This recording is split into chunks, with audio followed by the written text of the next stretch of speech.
हमारे भाई पे चंद्रशेखर पे हमला हुआ है जानलेवा, कम से कम उन्हें निंदा करके सुरक्षा की मांग तो कर देनी चाहिए। उसमें किसी का क्या कट जाता है? अगर इतना भी नहीं कर रहे तो ऐसे कायर नेताओं को देश को जरूरत नहीं है। हम लोग इस लड़ाई को लड़ते रहेंगे। इसमें एक राजेंद्र गौतम, एक हमारे चंद्रशेखर भाई या विनय रत्न, क्या हमारे अगर 10-20 लोगों को वो मारेंगे तो समझ लेना जितने मारेंगे उतने 1 लाख से गुना कर लेना।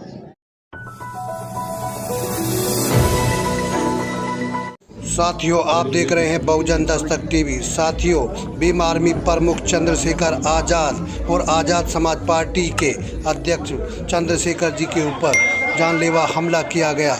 अभी संदिग्ध व्यक्तियों की कोई पहचान नहीं हुई है, लेकिन चंद्रशेखर आज़ाद की तबीयत में सुधार है। बताया जा रहा है कि भीम आर्मी के प्रमुख चंद्रशेखर ने अस्पताल से ही अपने बहुजन समाज व भीम आर्मी के कार्यकर्ताओं से एक बड़ी अपील की कि शांति बनाए रखें।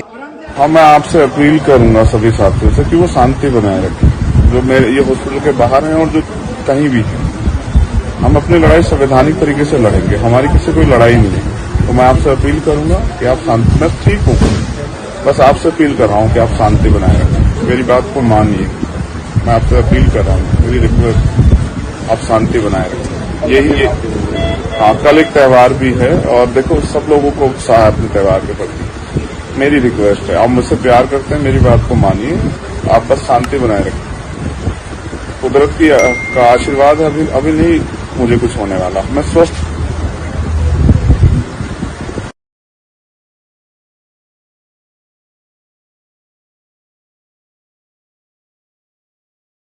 हमारे मार्गदर्शक बड़े भाई राजेंद्र पाल गौतम जी हैं।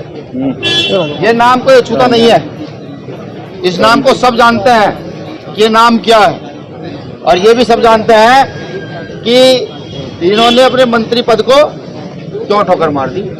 तो मैं चाहूंगा कि भाई आप यहाँ आए हैं सहयोग में, समर्थन में, परिवार के बीच, आप मार्गदर्शन जरूर करें।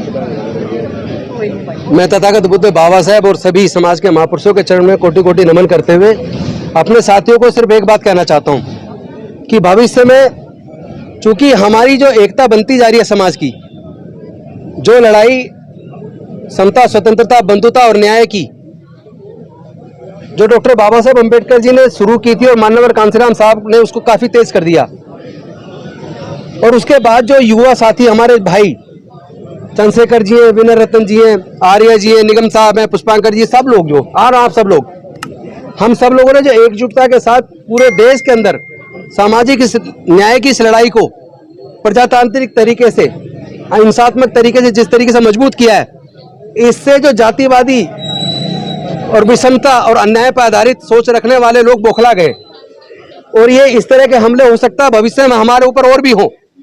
आपको सबको पता है, कभी हमारी गर्दन काटने पे वो इनाम रखते हैं, कभी हमारे किसी और भाई की पे इनाम रखते हैं। तो ये हमें उकसाने की कार्रवाई है, और वो इसलिए कर रहे हैं क्योंकि वो घबरा गए। लेकिन हमें किसी को उनके उकसावे में नहीं आना। डॉक्टर बाबा साहेब अम्बेडकर जी ने हमें 3500 साल की गुलामी तोड़ने के लिए इस लड़ाई को कभी औजार हथियार से नहीं लड़ा, क्योंकि ये लड़ाई विचारधारा की है, औजार हथियार की लड़ाई नहीं है। उन्होंने बुद्धि और विवेक से, कलम से, अपनी काबिलियत से इस लड़ाई को लड़के सफलता अर्जित की है। हमें इस लड़ाई को अंजाम तक पहुंचाना है। माननीय कांसीराम साहब ने भी कभी औजार हाथ में नहीं लिया। औजार हाथ में लिया तो वोट का, आपको भी वोट के हथियार को औजार में इस्तेमाल करना है, और समाज को एकजुट करके अपने समाज को ताकतवर बनाओ। और ऐसे नेताओं को जो संसद विधानसभा में जाके गूंगे बहरे बन के बैठ जाते हैं और समाज की लड़ाई को नहीं लड़ते, मैं कहना चाहता हूं चाहे कोई भी पार्टी का नेता हो, अगर हमारे भाई पे चंद्रशेखर पे हमला हुआ है जानलेवा, कम से कम उन्हें निंदा करके सुरक्षा की मांग तो कर देनी चाहिए। उसमें किसी का क्या कट जाता है? अगर इतना भी नहीं कर रहे तो ऐसे कायर नेताओं को देश को जरूरत नहीं है। हम इस लड़ाई को बुद्धि और विवेक से लड़ेंगे। आप किसी उकसावे में ना आए। अगर इस तरह के हमले करके वो हमें उकसाना चाहते हैं कि हम लोग भी उन्हीं की तरह औजार हथियार हाथ में उठाएं, तो मेरा निवेदन है कोई भी व्यक्ति औजार हथियार हाथ में उठाने की बात ना करे, लड़ाई को फिजिकल लड़ाई की बात ना करे। ये लड़ाई तो बुद्धि और विवेक से, दिमाग से अपने को एकजुट करके और संवैधानिक तरीके से, जैसे बाबा साहब ने लड़ी, माननीय कांसीराम साहब ने लड़ी, हमें भी इस लड़ाई को एकजुट होकर हम लोग संकल्प ले रहे हैं पूरे देश में अपने इस बहुजन समाज को एकजुट करके इस लड़ाई को तब तक लड़ेंगे जब तक इसे हम सफलता अर्जित नहीं कर लेते, जब तक देश से जातिवाद को जड़ से खत्म नहीं कर देते, जब तक विषमता और अन्याय पर आधारित व्यवस्था को जड़ से खत्म नहीं कर देते, तब तक हम लोग इस लड़ाई को लड़ते रहेंगे। इसमें एक राजेंद्र गौतम, एक हमारे चंद्रशेखर भाई या विनय रत्न, क्या हमारे अगर 10-20 लोगों को वो मारेंगे तो समझ लेना जितने मारेंगे उतने ही 1 लाख से गुना कर लेना। अगर 10 मारे तो 10 लाख, 10 लाख चंद्रशेखर, 10 लाख राजेंद्र गौतम पैदा हो जाएंगे। मुसीबत उन्हीं की आनी है। इसलिए इस लड़ाई को दिमाग से लड़ो। ये विविधताओं का देश है। भारत में विभिन्न जाति, विभिन्न धर्म, विभिन्न संस्कृतियों के लोग रहते हैं और यहाँ सबको समान अवसर संविधान देता है। और हम नहीं चाहते किसी कीमत में भारत का संविधान खत्म करके मनुस्मृति का शासन आए। हम चाहते हैं समता पर आधारित समाज बने, समता मूलक समाज बने। तो इस लड़ाई को हम ईमानदारी से लड़ेंगे। मैं सिर्फ यही संदेश आपको देना चाहता हूँ, हम सब लोग साथ हैं, सब लोग एकजुट हैं और हम उम्मीद करते हैं कि भाई चंद्रशेखर जल्दी स्वस्थ होंगे और इस मूवमेंट को लीड करेंगे। हम और आप सब लोग मिलके पूरे समाज को एकजुट करके इस लड़ाई को सफलता में बदलेंगे। लेकिन अपने आप को धैर्य में रखें, किसी भी उकसावे में बिल्कुल ना आए। बहुत बहुत धन्यवाद। जय भीम, जय भीम, जय भीम।